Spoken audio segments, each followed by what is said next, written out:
దేవునికి స్తోత్రములు.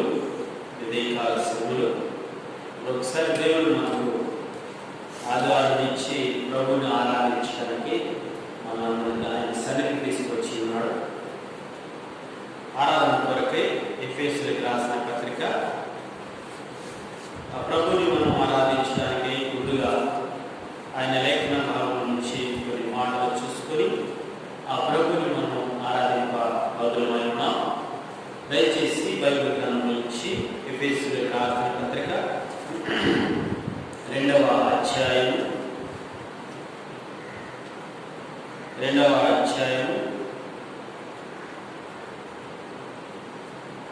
ఎఫెసీయులకు రాసిన పత్రిక 2వ అధ్యాయం 12-13 వచనాలు అందరం కలిసి చదువుకుందాం. ఎఫెసీయులకు రాసిన పత్రిక 2వ అధ్యాయం 12-13 వచనాలు అందరం కలిసి చదువుకున్నాం. ఆ కాలమందు ఇశ్రాయేలుతో సహా పౌరులుగా పరదేశులు వాగ్దాన నిబంధనలు పరజేయులు నిరీక్షణ లేని వారు లోకమందు దేవుడు లేని వారు క్రీస్తుకు దూరస్తులైనని మీరు జ్ఞాపకం చేసుకుని ఆయన దూరస్తులై మీరు ఇప్పుడు క్రీస్తు రక్తమున సమీపస్తులైన వారు. వీళ్ళ ఈ సందర్భంలో అపోస్తలుడైన పౌలు ఎఫెసీ సంఘానికి క్రీస్తు రక్తం ద్వారా కడగబడిన వారు, ప్రత్యేకమైన పరిశుద్ధులైన వారు. ఎఫెసీ సంఘంలో, ఎఫెసీ అనే పట్టణంలో, ఎఫెసీ అనే ప్రాంతంలో, ఆ ఏరియాలో ఉంటున్న ప్రజలందరిలో నుంచి ప్రత్యేకించబడిన వారు, క్రీస్తు కొరకు బ్రతకబడిన వారు, క్రీస్తు కొరకు త్యాగం చేసి క్రీస్తు రక్తంలో కడగబడి విభాగింపబడి లోకంలో నుంచి ఆయన కొరకు జీవిస్తున్న వారి కొరకు బలపరచడానికై కొన్ని మాటలు, అలాగే దేవుడి గురించి ఆరాధన విషయాలు, ఆరాధనకు సంబంధించిన మాటలు కూడా అపోస్తలుడైన పౌలు ఆయన చేసిన మేలును బట్టి కూడా వివరిస్తూ వస్తున్నాడు దేవుని యొక్క పరిశుద్ధాత్మని ప్రేరేపణ ద్వారా. ఇక్కడ 12వ వచనం చదవని ఎవరైనా కానీ ఆ కాలమందు ఇశ్రాయేలుతో సహా పౌరులుగా పరదేశులు వాగ్దాన నిబంధనలు లేని పరజనులు నిరీక్షణ లేని వారు లోకమందు దేవుడు లేని వారై ఉండి క్రీస్తుకు దూరస్తులైనని మీరు జ్ఞాపకం చేసుకుని ఇదివరకు జీవిత చరిత్రను ఒకసారి జ్ఞాపకం చేసుకోమని పౌలు భక్తులు సంఘస్థులకు చెప్తున్నాడు. ఇదివరకు ఇలాంటి పరిస్థితుల్లో ఉన్నారు. ఇదివరకు ఎలాగున్నారంటే సహపౌరులు కాక ఉన్నారు. అది మొదటిది. రెండవది పరదేశులను వాగ్దాన నిబంధనలు లేని పరజనులు. మూడవది నిరీక్షణ లేనివారు. నాలుగవది లోకమందు దేవుడు లేని వారై ఉండినట్టు మనం ఉన్నాం. ఐదవది క్రీస్తుకు దూరస్తులమైన. ఈ 5 విషయాల ద్వారా ఆ ప్రభుని మనం ధ్యానించుకొని ఆరాధిద్దాము. ఈ పరిస్థితుల్లోకి రావడానికి గల కారణం ఏంటంటే కారణాలు సహపౌరులు కాక నిబంధన లేని, వాగ్దాన నిబంధన లేని పరదేశులుగా ఉంటూ, పరదేశులుగా ఉంటూ, క్రీస్తుకు దూరస్తులుగా ఉంటూ, నిరీక్షణ లేని వారిని, దేవుడు అంటే అసలు దేవుడు లేని, జీవం లేని, క్రీస్తు లేని జీవితాన్ని కలిగిన వారిని మనం జీవిస్తూ వస్తున్నాము. అలాంటి పరిస్థితుల్లో మనము ఏమి చేయడం ద్వారా, వేటి ద్వారా, ఏ కారణాల ద్వారా దూరస్తులుగా ఉంటున్నాం, సహపౌరులుగా కాక ఉంటూ వస్తున్నామంటే ఎఫెసీయులకు రాసిన పత్రిక 2వ అధ్యాయంలో ఇక్కడ మనం చూస్తున్నాం. ఏంటి ఆ కారణాలంటే సహపౌరులు కాకుండా ఉంటూ, క్రీస్తుకు దూరస్తులుగా ఉంటూ, పరజనులుగా పరదేశులుగా ఎదుర్కొంటున్నామంటే దేవుడు లేకుండా జీవిస్తున్నాం. ఎందుకంటే ఇదివరకు మనం ఏమి చేయడం ద్వారా, మొదటి వచనం 2వ అధ్యాయం మొదటి వచనం చదవండి. మీ అపరాధముల చేతను పాపముల చేతను మీరు చచ్చిన వారి ఉండగా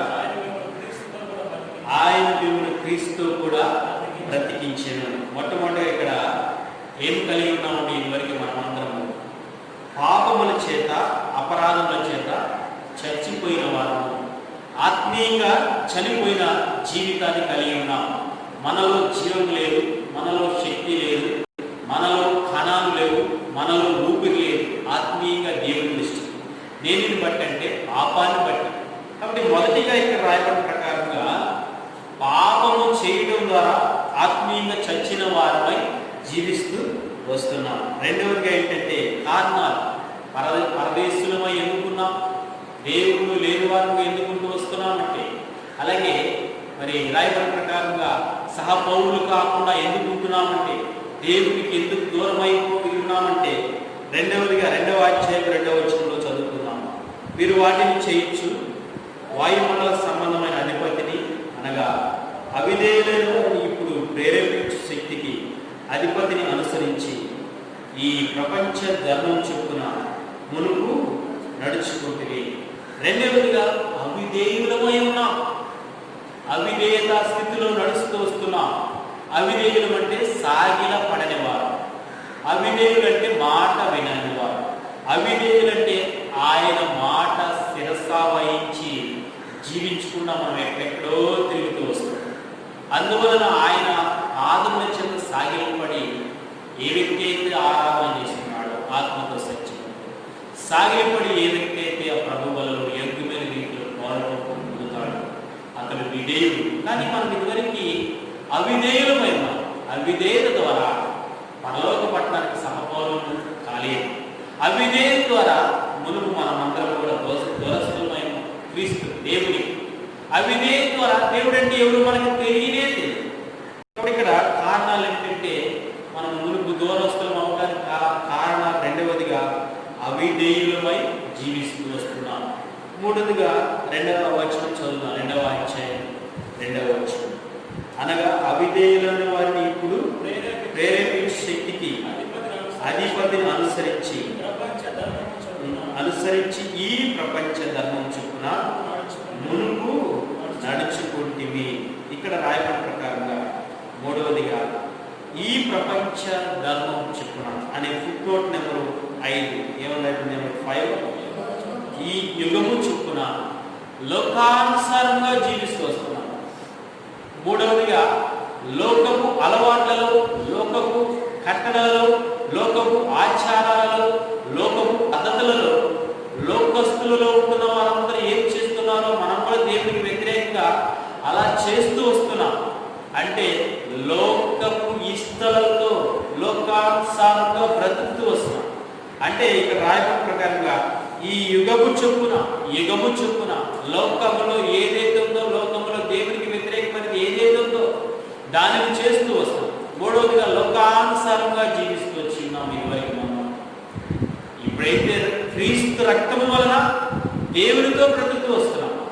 ఇప్పుడైతే క్రీస్తు రక్తం ఇదివరకైతే రక్షణ లేకుండా ఉంటున్నప్పుడు, ఇదివరకైతే మారు మనసు లేనప్పుడు, ఇదివరకైతే దేవునికి దూరంగా ఉంటున్నప్పుడు మన పరిస్థితి, మన జీవితం ఎలా ఉంటుందంటే లోకము చొప్పున లోకానుసారంగా, మూడవదిగా లోకానుసారంగా జీవిస్తూ వస్తున్నాం. నాలుగవదిగా చూద్దాం. 2వ అధ్యాయం 2వ వచనంలోని ఒకసారి మనం చదువుకుందాం. 3వ వచనం చదవండి. 3వ వచనం వారితో కలిసి మనమందరం శరీరం యొక్క మనస్సు యొక్క కోరికలు నెరవేర్చుకొనుచు మన శరీరాశను అనుసరించి మునుపు ప్రవర్తించు కడమ వారి వలె స్వభావ సిద్ధముగా దైవోగ్రతకు పాత్రలమై ఉన్నాం. మొట్టమొదటిగా చెప్పండి, దేవునికి ఎందుకు దూరస్తులమై ఉన్నాం? సహపౌరులు కాకుండా ఉంటే ఆత్మీయంగా చనిపోయిన వారమై ఉన్నాం. రెండవదిగా అవిధేయులమై ఉన్నాం. మూడవదిగా లోకానుసారంగా జీవిస్తూ వస్తున్నాం. నాలుగవదిగా ఇక్కడ రాయబడిన ప్రకారంగా నాలుగవదిగా శరీరానుసారంగా జీవిస్తూ వస్తున్నాం. అందుకని శరీరం యొక్క కోరికలను నెరవేర్చుచు శరీరానుసారంగా జీవిస్తూ ఆత్మానుసారంగా జీవించే వారంగా లేనే మనం శరీరానుసారంగా బ్రతుకుతూ వస్తున్నాం. శరీరం ఏది చెప్తే చేస్తూ వస్తున్నాం. ఆత్మానుసారంగా బ్రతకడానికి అవకాశం, ఎందుకంటే మనలో క్రీస్తు ఆత్మ లేదు, మనలో పరిశుద్ధాత్మ లేదు, మనలో దేవుని ఆత్మ లేదు, మనలో ఆయన ప్రభావం లేదు, మనలో ఆయన వెలుగు లేదు, మనలో ఆయన శక్తి లేనే లేదు. కాబట్టి మునుపు మనం ఎలా జీవిస్తూ వస్తున్నామంటే శరీరానుసారంగా బ్రతుకుతూ, అందువలన శరీరానుసారంగా బ్రతుకుతూ వస్తున్నాం కాబట్టి సహపౌరులం కాలేదు మనము దేవుని దృష్టికి. అలాగే మనమందరము మరి పరదేశులమై ఉన్నాం, ఆ తర్వాత దూరస్తులమై ఉన్నాం, ఆ తర్వాత నిరీక్షణ లేని వారమై ఉన్నాం, దేవుడు లేని వారమై మనం జీవిస్తూ వస్తున్నాం. నాలుగవదిగా శరీరానుసారంగా బ్రతుకుతూ వస్తున్నాం. ఐదవదిగా ఒకసారి మనం చదువుకుందాం. 2వ అధ్యాయం 3వ వచనం. 2వ అధ్యాయం 3వ వచనం. వారితో కలిసి మనం అందరం శరీరం మనస్సు కోరికలను నెరవేర్చుకుంటూ మన శరీర ఆశలను అనుసరించి మునుపు ప్రవర్తించుచు కడమ వారి వలె స్వభావ సిద్ధముగా దైవోగ్రతకు పాత్రులమై ఉన్నాము. వీటన్నింటినీ చేయడం ద్వారా దైవ ఉగ్రతకు పాత్రులమై ఉన్నాము.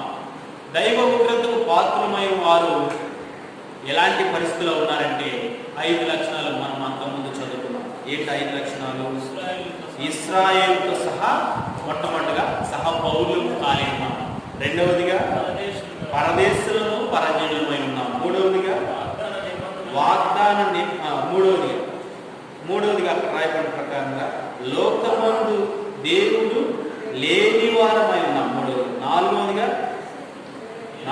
నిరీక్షణ లేని వారమై. ఐదవదిగా క్రీస్తుకు దూరస్థులమై ఉన్నాం. వేటిని బట్టి అంటే ఒక 5 విషయాలు నేను చెప్పాను. చాలా జాగ్రత్తగా అర్థం చేసుకోవాలి. కాబట్టి మొట్టమొదటిగా ఆత్మీయంగా మనం చనిపోయి ఉన్నాం. రెండవదిగా అవిధేయులమై ఉన్నాం. మూడవదిగా లోకానుసారంగా జీవిస్తూ వస్తున్నాం. నాలుగవదిగా శరీరానుసారంగా జీవిస్తూ వస్తున్నాం. ఐదవదిగా ఈ మనము చదివిన ప్రకారంగా 3వ వచనంలో ఇక్కడ రాయబడిన ప్రకారం మన శరీర ఆశలను అనుసరించి మన ఇష్టానుసారంగా అనుసరిస్తూ వస్తున్నాం. దేవుని ఇష్టానుసారంగా అనేక మన ఇష్టానుసారంగా బ్రతుకుతూ వస్తున్నాం. దేవుని ఇష్టం మనలో ఎప్పుడు కూడా నెరవేర్చని వారంగా ఇదివరకు వస్తున్నాము. అలా మనమందరము కూడా మన ఇష్టము, నా ఇష్టానుసారంగా ప్రవర్తిస్తాను, నా ఇష్టానుసారంగా బ్రతుకుతానని ఎంతమంది అనుకుంటూ అలా జీవిస్తున్నారు. మనందరూ దైవ ఉగ్రతకు పాత్రులయ్యారు. ఈ 5 కారణాల ద్వారా ఉగ్రత అనేది మనకు సమీపించింది. ఈ 5 విషయాల ద్వారా ఉగ్రత మనకు రెడీగా ఉంది. దైవ ఉగ్రతకు పాత్రులమై ఉన్నాం. ఉగ్రత అంటే అర్థమేంటి చెప్పండి? ఉగ్రత అంటే కోపము. ఉగ్రత అంటే ఇంకా గర్జించడం. ఇంకా ఉగ్రత అంటే ఏంటి?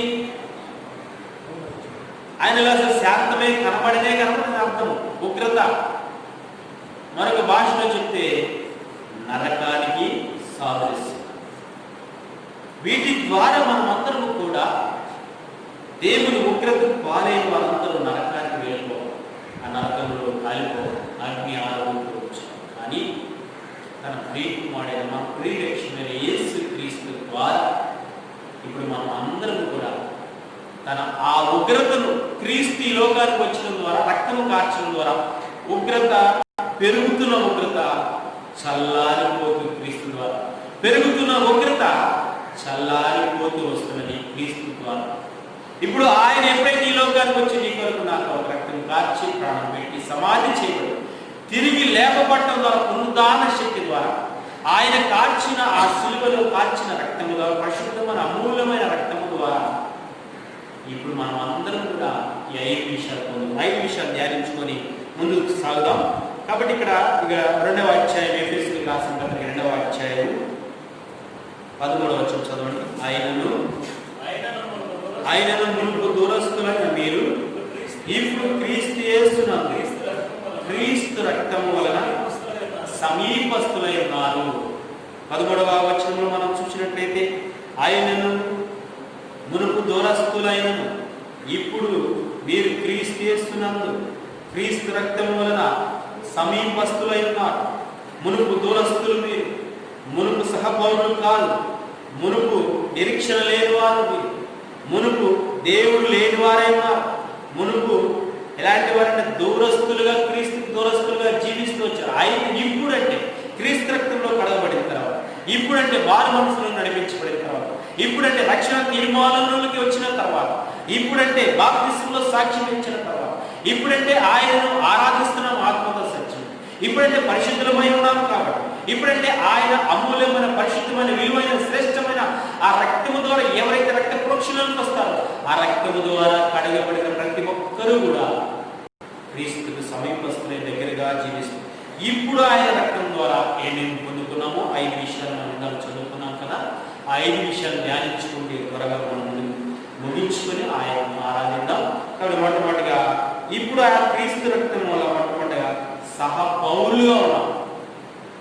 ఆయన రక్తము ద్వారా రక్తము ద్వారా కడగబడిన తర్వాత సహపౌరులమై ఉన్నాం. అంటే పౌరత్వాన్ని మనం పొందుకున్నాము.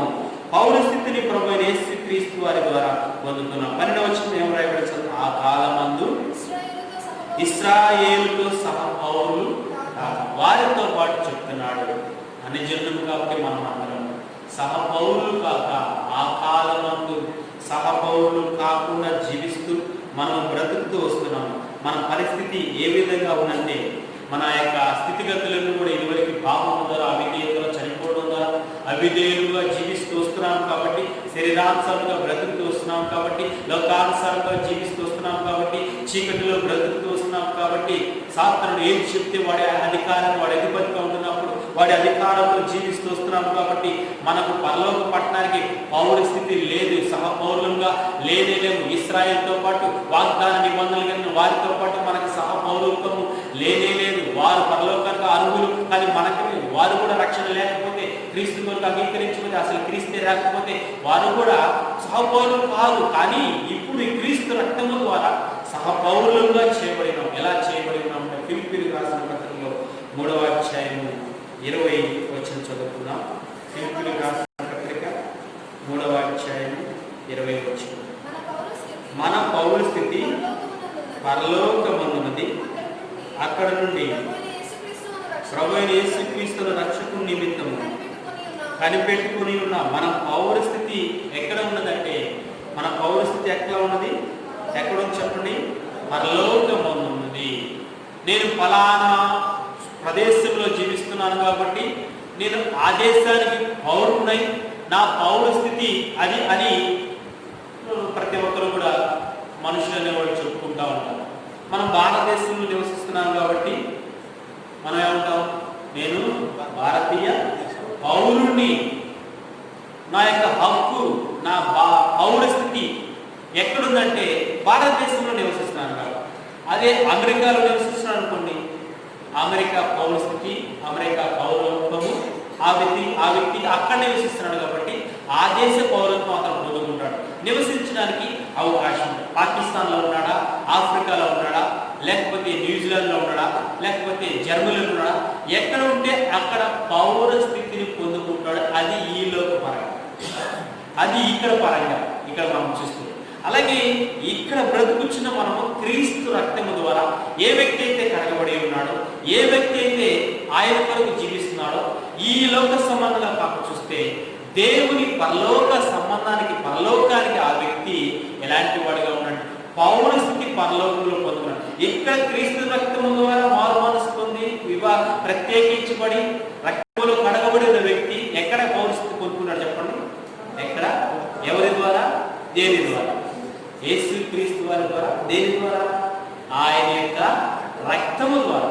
యేసు క్రీస్తు వారి యొక్క రక్తము ద్వారా, ఆయన రక్తము కార్చడం ద్వారా మనమందరం కూడా సహపౌరులుగా ఉన్నాం పరలోక పట్టణానికి. మనమందరం కూడా పౌర స్థితి కలిగిన వారమై ఉంటూ వస్తున్నాము. రేషన్ కార్డు, రేషన్ యొక్క తీసుకునే వాళ్ళు వారి యొక్క లిస్టులో ఉంటున్న వారికి ఆ రేషన్ ఇస్తారు.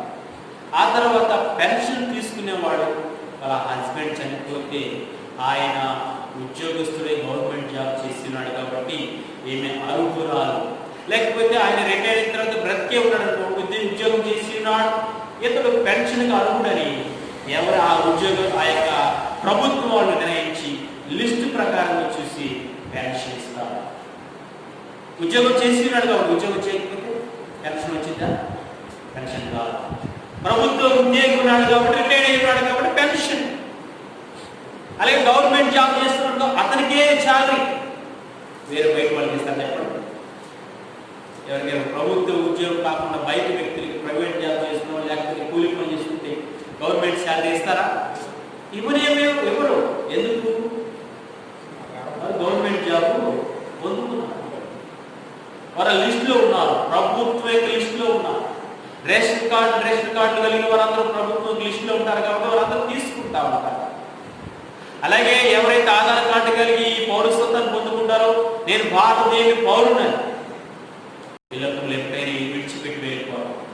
ఎవరైతే క్రీస్తు రక్తములో కడగబడతారో, క్రీస్తు రక్తము ద్వారా సహపౌరులమై ఉన్నాం మనం.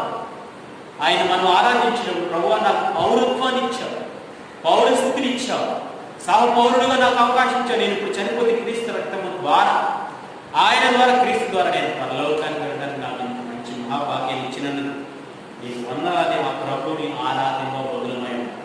మొట్టమొదటిగా ఆయన మనల్ని క్రీస్తు రక్తము ద్వారా సహపౌరులుగా చేసినాడు ఇశ్రాయేలుతో పాటు. సహపౌరుషత్వాన్ని కాబట్టి మనం పౌర స్థితి పరలోకం ఉంది కాబట్టి ఇప్పుడు మనం పరలోకానికి వారసులై ఉన్నాం కాబట్టి మనము పౌరత్వానికి ఎక్కడ కలిగి ఉన్నామంటే పరలోకంలో. కాబట్టి దేవుడు క్రీస్తు ద్వారా సహపౌరత్వాన్ని, పౌరస్థితిని పరలోకంలో మనకిచ్చాడు కాబట్టి క్రీస్తు ద్వారా ఆ ప్రభువుని మనం తప్పనిసరిగా ఆరాధింపబడుతున్నాం. రెండవదిగా చూద్దాం ఒకసారి. రెండవది ఎఫెసీయులకు రాసిన పత్రిక 2వ అధ్యాయం 12వ వచనం చదువుకుందాం. ఆ కాలమందు సహపౌరులుగాక పరదేశులను, వాగ్దాన నిబంధనలు లేని పరజనులు. కాబట్టి రెండవదిగా పరదేశులను, వాగ్దాన నిబంధనలు లేని పరజనులు. ఈ రెండు మాటలు ఒకటే. పరదేశులు, పరజనులు. ఇదివరకు మన పరిస్థితి ఏ విధంగా ఉందంటే, క్రీస్తు కొరకు బ్రతకకుండా జీవిస్తున్నప్పుడు, క్రీస్తు రక్తంలో కడగబడక పూర్వము ఎలాంటి వారము గ్రంథకర్త ఇక్కడ మునుపు జ్ఞాపకం చేసుకున్నాడని చెప్తూ వస్తున్నాడు. కాబట్టి ఇదివరకు మనము ఆయన దృష్టికి ఎలాంటి వారం అంటే పరదేశులమై ఉన్నాం, పరజనులమై ఉన్నాం. ఎవరైనా వ్యక్తి, ఏ వ్యక్తి అయినా పరదేశి లేకపోతే పరజనుడు, మనకు సంబంధం లేని వ్యక్తి ఒకవేళ వచ్చాడనుకోండి, మనం ఏమంటాం చెప్పండి? ఏ రేపు వచ్చినా లేకపోతే మన దేశం వచ్చాడు మనం ఏమంటాం? మనం తెలియకపోతే, మనకు సంబంధం లేకపోతే ఏమంటాం? ఏమన్నా చెప్పండి, ఏమంటాం?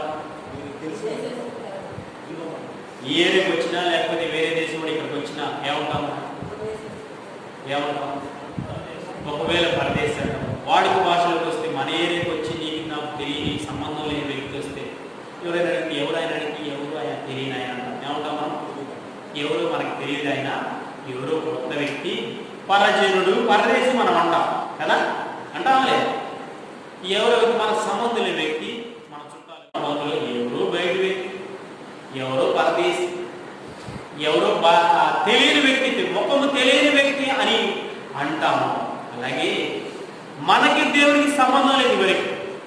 ఇదివరకు దేవుడికి మనకి సంబంధం లేనే లేదు. క్రీస్తు రక్తంలో కడగబడలేదు కాబట్టి, క్రీస్తు కొరకు బ్రతకడానికి రాలేదు కాబట్టి, ఆయన దగ్గరికి రాకుండా దూరంగా ఉంటూ వస్తున్నాము. కాబట్టి మనమందరం కూడా ఎలాంటి వారుగా, పరజనులుగా, పరదేశులుగా, సంబంధం లేని వారుగా, క్రీస్తు సంబంధాలుగా లేకుండా జీవిస్తూ వస్తున్నాం. ఇప్పుడైతే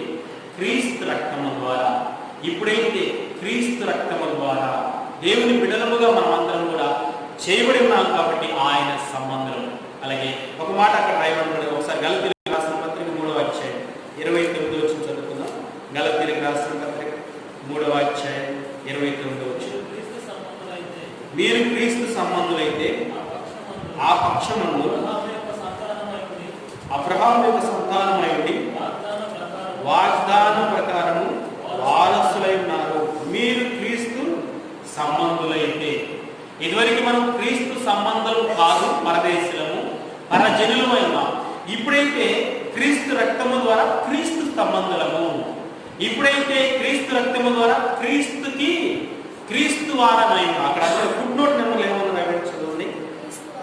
సంబంధులైతే ఫుట్ నోట్ నెంబర్ ఎంత? అక్కడ నెంబర్ 3 ఎంత ఉంది? అక్కడ 3 ఏమన్నా ముందు అర్థం అక్కడ ఏమన్నా రాయబడింది?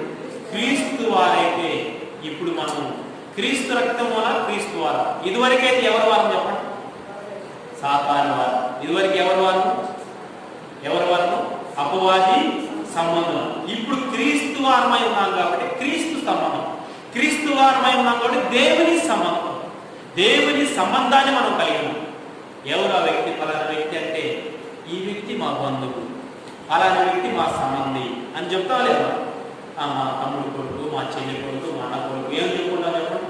ఎవరైనా కనపడినప్పుడు, తెలియని వ్యక్తి కనపడినప్పుడు, ఒకవేళ ఎవరికైనా తెలియకపోతే ఆ పక్కన ఉంటున్న స్నేహితులు కానీ బంధువులు కానీ మనం చెప్తా ఉంటే ఈ వ్యక్తి మా యొక్క అక్క కొడుకు, అక్క కూతురు, అన్న కూతురు అన్న సంబంధాన్ని మనం చెప్పుకుంటా ఉంటాం కదా. ఎవరైతే క్రీస్తు రక్తంలో కడగబడితే ఆ దేవాది దేవుడు ఈ వ్యక్తి నా సంబంధని ఆయన చెప్తాడు. ఈ వ్యక్తి నావాడు, క్రీస్తు వాడు, క్రీస్తు కొరకు బ్రతుకుతున్నవాడని చెప్పడానికి అవకాశం ఉంటుంది. కాబట్టి దేవాది దేవుడైన ఆయన ఈ లోకానికి తన ప్రియకుమారుడు యేసుక్రీస్తు వారిని ఈ లోకానికి పంపించడం ద్వారా ఆ రక్తము ద్వారా మనం అందరము కూడా ఆయన సముద్రంలో. మొదటి యోహాను రాసిన పత్రిక 4వ అధ్యాయం 4వ వచనంలో ఒకసారి చదవండి. మొదటి యోహాను రాసిన పత్రిక 4వ అధ్యాయం 4వ వచనం. మొదటి యోహాను రాసిన పత్రిక 4వ అధ్యాయం 4వ వచనం. చిన్నపిల్లలారా, మీరు దేవుని సంబంధం, మీలో ఉన్నవాడు లోకంలో ఉన్నవాడు కంటే గొప్పవాడు కనుక మీరు వారిని చేయించి ఉన్నారు. కాబట్టి ఇక్కడ 4 చిన్నపిల్లలారా మీరు దేవుని సంబంధం. 5వ వచనం కూడా వారు లోక సముద్రులు కాదు, లోక సముద్రులు కనుక లోక సముద్రులు మాట్లాడు, లోకము వారి మాట విను. 6వ వచనం మనము దేవుని సంబంధం, మనము దేవుని సంబంధం. మనలో ఎవరున్నారు కాబట్టి ఆయన సంబంధం అని ఇక్కడ వాక్య ప్రకారంగా మనం చూస్తున్నాం. 4వ అధ్యాయం 4వ వచనంలో చిన్నపిల్లలారా మీరు దేవుని సంబంధం, మీలో ఉన్నవాడు లోకములో ఉన్నవాడి కంటే మీలో ఉన్నవాడు ఎవరై ఉన్నారంటే మనలో ఎవరున్నారు? ఆ ప్రభు అయిన యేసుక్రీస్తు వారిని మనం ఆహ్వానించి అంగీకరించి ఆ పాత జీవితాన్ని, పాప అలవాట్లని పంపించి క్రీస్తును అంగీకరించున్నాం. క్రీస్తును మన హృదయంలో భద్రపరుచుకొని ఉన్నాం. అందువలన మనలో ఆయన ఉన్నాడు కాబట్టి మనం దేవుని సంబంధం. ఆ దేవుని సంబంధము, దేవుని కొరకు బ్రతికేవారు ఇప్పుడు పరదేశం కాదు, పరజనులు కాదు. మనలో ఆయన ఉన్నాడు, మనలో క్రీస్తు ఉన్నాడు.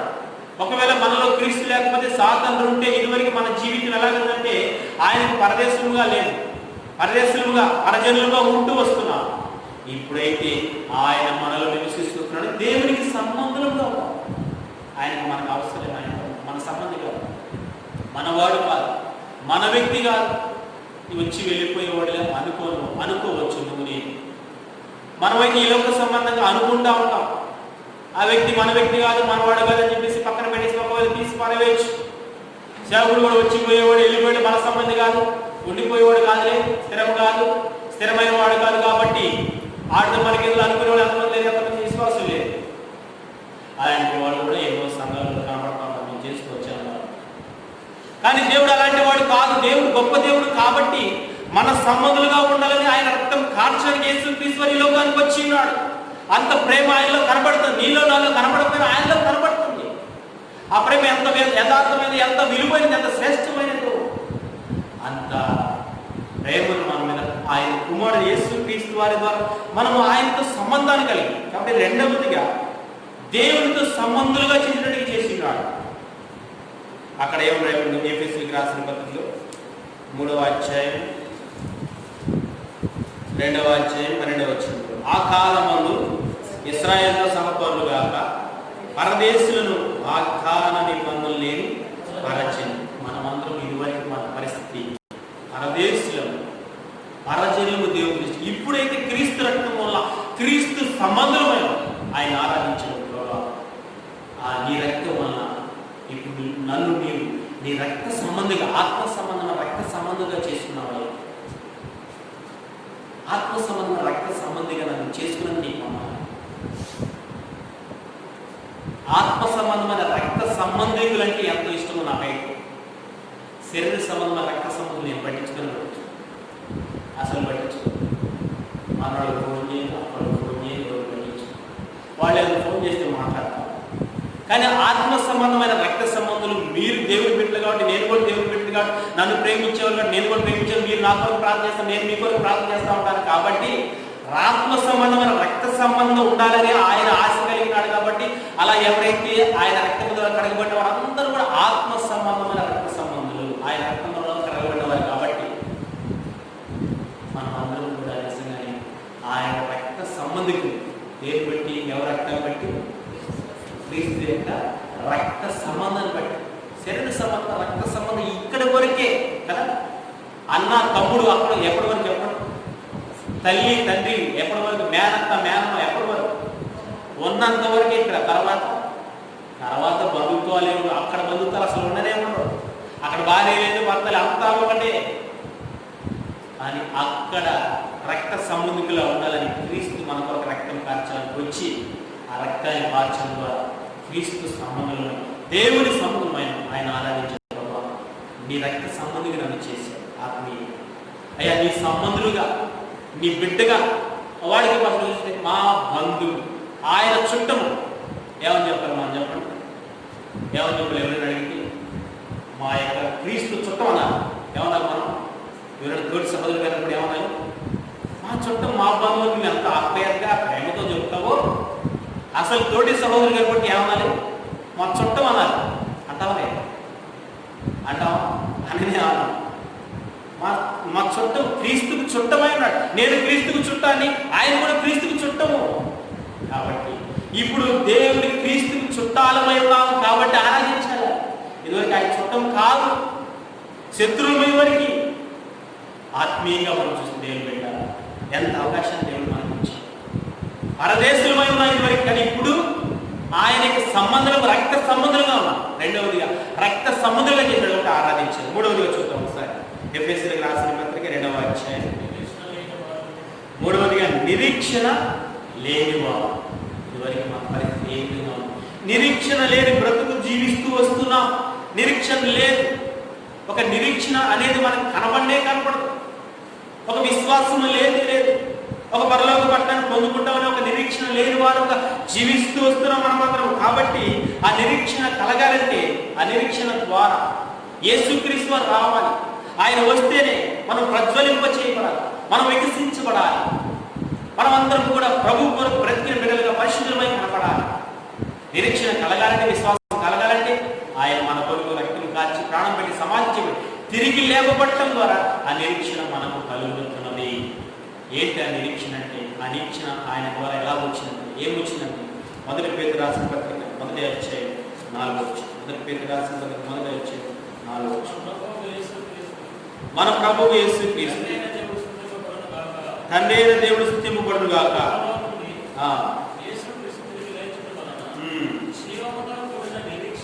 జీవంతో కూడిన నిరీక్షణ మనకు కలుగునట్లు, అనగా అక్షయమైనది, నిర్మలమైనది, వాడబారమైన స్వాచ్ఛము మనకు కలుగునట్లు మనందరినీ కూడా మరలా జన్మింపజేసినాడు. ఇక్కడ 4వ వచనంలో మనం చూస్తే మృతుల నుండి యేసుక్రీస్తు తిరిగి లేచడం ద్వారా జీవంతో కూడిన నిరీక్షణ మనకు కలుగు. ఎప్పుడైతే ఆయన ఈ లోకానికి వచ్చి రక్తం కార్చి ప్రాణం పెట్టి సమాధి చేయబడి తిరిగి లేపబడిన తర్వాత పునరుద్ధానుడు అవ్వడం ద్వారా మృతుల నుండి యేసుక్రీస్తు వారు తిరిగి లేచడం వలన ఆయనతో పాటు జీవముతో కూడిన జీవం ఎప్పుడైతే లేవడం ద్వారా జీవంతో కూడిన నిరీక్షణ మనకున్నది. ఇదివరకు జీవం లేకుండా నిర్జీవంతో మనం బ్రతుకుతూ వస్తున్నాం. నిరీక్షణ లేకపోతే నిర్జీవం కలిగిన వారిపై ముందుకు వస్తున్నాం. ఆయన తిరిగి లేవడం ద్వారా జీవంతో కూడిన నిరీక్షణ మనకు కలిగినది. ఏంటి ఆ నిరీక్షణ అంటే? ఆ పరలోక స్వాచ్ఛాన్ని ఆ యొక్క రాయబడి ప్రకారంగా అక్షయమైనది, నిర్మలమైనది, వాడబారని ఆ స్వాచ్ఛాన్ని మనకు దేవుడు యేసుక్రీస్తు వారి ద్వారా ఇచ్చి ఉన్నాడు. అదే మనకు నిరీక్షణ. క్రీస్తు ద్వారా ఆయన తిరిగి లేవడం ద్వారా ఆ పరలోక పట్టణాన్ని మనం పొందుకోబోతున్నాం. కాబట్టి అదే నిరీక్షణ. ఇదివరకైతే పరలోక పట్టణం మనం పొందలేదు, మనకు తెలియలేదు. లోకంలో జీవిస్తూ బ్రతుకుతూ వస్తున్నాం కాబట్టి చీకటిలో, అంధకారంలో, పాపాంధకారంలో జీవిస్తున్నాం కాబట్టి ఏమి తెలియని వారమై నిరీక్షణ లేని బ్రతుకు జీవిస్తూ వస్తున్నాము. కానీ ఇప్పుడు యేసుక్రీస్తు రక్తం వలన నిరీక్షణ కలిగిన ఆయన వస్తే పరలోకాన్ని మనం చేసే ఒక నిరీక్షణ ఈ దినాన్ని వస్తుంది. లేకపోతే ఎప్పుడు వస్తారు? ఒకవేళ లేదు చనిపోతే ఆ పరలోక పట్టణాన్ని పొందుకుంటున్న ఒక నిరీక్షణ మనకు నేర్పించిన యేసుక్రీస్తు ద్వారా ఆయన ద్వారా ఇప్పుడు క్రీస్తు రక్తం వలన అందరం కూడా నిరీక్షణ కలిగిన వారమై ఉంటున్నాం. అందుకే ఆయన ఆరాధించారు. 4 చూద్దాం. ఎఫెసీయులకు రాసిన ముగించేస్తాను. ఎఫెసీయులకు రాసిన పత్రిక 2వ అధ్యాయం.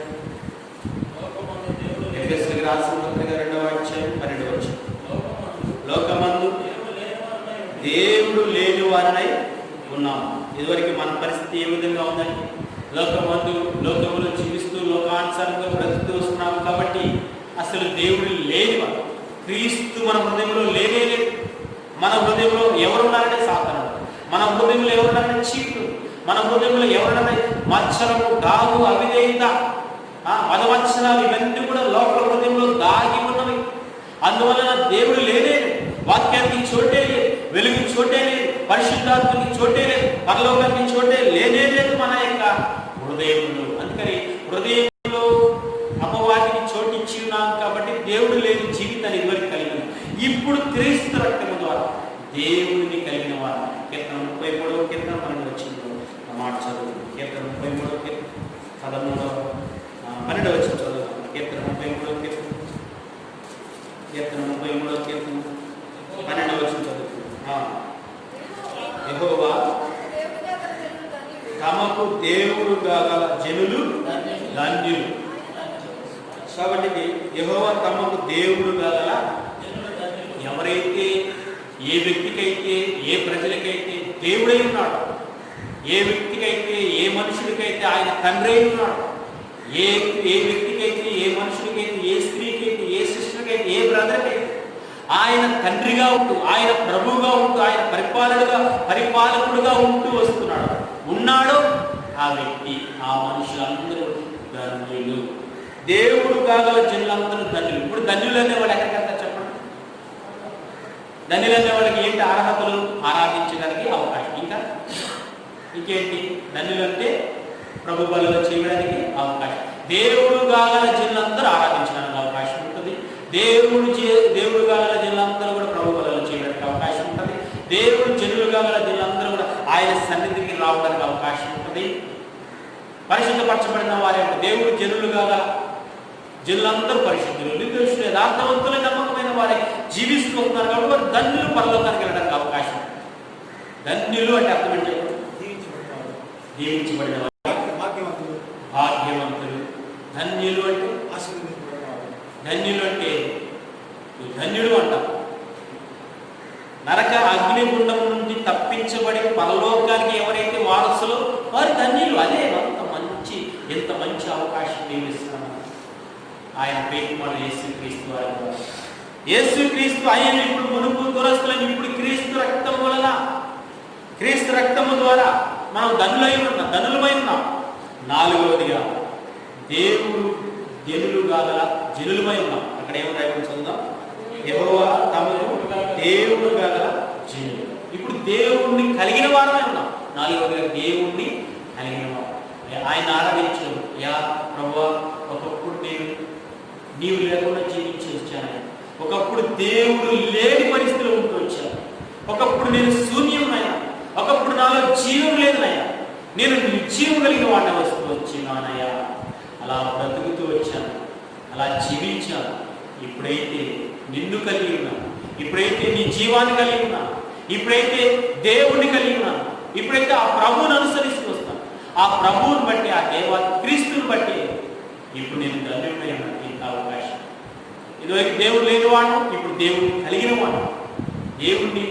దేవుడిని బట్టి అనుసరిస్తూ, దేవుడిని బట్టి ఆరాధిస్తున్నానని ఆ ప్రభువుని మనం ఆరాధింపబోతున్నాం. 5వది చూసి ముగించేస్తాం త్వరగా. 2వ అధ్యాయం 13వ వచనం. 2వ అధ్యాయం 12వ వచనం చదవండి. క్రీస్తుకు దూరస్తుల ఇంటిని మీరు ఆయన ఆరాధించడం జ్ఞాపకం చేసుకుంటారు. ఇదివరకు మన జీవిత చరిత్ర స్థితిగతులు ఏముంటున్నాయో జ్ఞాపకం చేసుకొని ఆ పరిస్థితుల నుంచి మనను ఈ పరిస్థితులకు నడిపించిన దాన్ని బట్టి జ్ఞాపకం చేసుకుని ఆయన మేలును బట్టి ఆరాధించాలి. అది నిజమైన ఆరాధన. ఎప్పుడైనా జ్ఞాపకం చేసి ఆయన ఆరాధించేటప్పుడు మీరు ఏ పరిస్థితిలో ఉంటున్నారో జ్ఞాపకం చేసుకొని ఈ పరిస్థితుల నుంచి ఈ పరిస్థితులకు నడిపించావయ్యా అని ఆయన్ను ఆరాధిస్తూ ముందుకు సాగుతుంది. ఆ మేలును బట్టి ఆ ప్రభుని మనం ఆరాధింపబోతున్నాం. అందుకనే 5వదిగా రాయబడిన ప్రకారంగా ఇదివరకు మనమందరం క్రీస్తు ద్వారా, క్రీస్తు లేకుండా జీవిస్తున్నాం కాబట్టి సమీపస్తులుగా లేదు, దూరస్తులమై ఉన్నాం. ఎక్కడో దూరంగా ఉంటూ వస్తున్నాం, దూరంగా జీవించిన వారమై వచ్చాం మనం. ఇప్పుడు సమీపస్తులమై ఉన్నాం. దేనిని బట్టి, ఎవరిని బట్టి చెప్పండి? క్రీస్తుని బట్టి, క్రీస్తు రక్తాన్ని బట్టి. 13వ వచనం, అయినను మునుపు దూరస్తులైన మీరు ఇప్పుడు క్రీస్తు చేస్తున్నారు, క్రీస్తు రక్తము సమీపస్తులైన వారు. నిజంగానే ఆ ప్రభువును మనం ఆయన రక్తము ద్వారా ఇప్పుడు సమీపస్తులు. 5వది, ఇదివరకు నేను దూరస్తుని, ఇప్పుడు నన్ను సమీపస్తులుగా చేసి ఉన్నామయ్యా, నిన్ను అందుకని ఆరాధిస్తున్నానని ఆ ప్రభువుని మనసారా ఆత్మతో సత్యంతో ఆరాధించవలసిన కోవచ్చు. మొట్టమొదటిగా చెప్పండి, మొట్టమొదటిగా ఆయన క్రీస్తు రక్తము ద్వారా, ఇప్పుడు క్రీస్తు ద్వారా ఆ రక్తము కార్చడం ద్వారా ఇప్పుడు మనమందరం కూడా సహపౌరులమై ఉన్నాం, ఆరాధించాలి. రెండవదిగా పరదేశం ఇదివరకు, కానీ రెండవదిగా దేవుని సంబంధులమై ఉన్నాం. మూడవదిగా నిరీక్షణ కలిగిన వారమై ఉన్నాం. 4వదిగా దేవుడిని కలిగిన వారమై ఉన్నాం. 5వదిగా సమీపస్తులమై. 5 విషయాలు అక్కడ రాయబడిన ప్రకారంగా ఇదివరకు చేసిన పరిస్థితులను బట్టి వ్యతిరేకం. ఇప్పుడు క్రీస్తు ద్వారా, క్రీస్తు రక్తము ద్వారా మనలందరినీ సహపౌరులుగా చేసిన పనులు, మనలందరినీ కూడా దేవుని సంబంధులుగా చేశాడు. రెండవది, మనలందరినీ కూడా మూడవది నిరీక్షణ కలిగిన వారమై, నిరీక్షణ అనేది మనకి ఇచ్చాడు. మూడవది. 4వదిగా మనల్ని క్రీస్తు రక్తము ద్వారా, ఆయన రక్తము కార్చడం ద్వారా. 4వదిగా దేవుడు జనులుగా ఆ ధనులుగా మనం చేసినాం. 5వదిగా దూరస్తులుగా ఉన్న మనల్ని సమీపస్తులుగా చేసి. కాబట్టి జ్ఞాపకం చేసుకుంటూ ఇదివరకు చరిత్రను, ఇప్పుడు చరిత్రను ఆయన చూస్తూ, ఆయన మేలుని బట్టి ఆ ప్రభువుని ఆరాధిస్తూ ముందుకు సాగు. దేవుని యొక్క ఆరాధన మనం దీవించుగా ఒక బ్రదర్ సిస్టర్ ఆ ప్రభుని ఆరాధించవలసిందిగా కోరుచున్నాం. ప్రారంభించండి. పరిశుద్ధ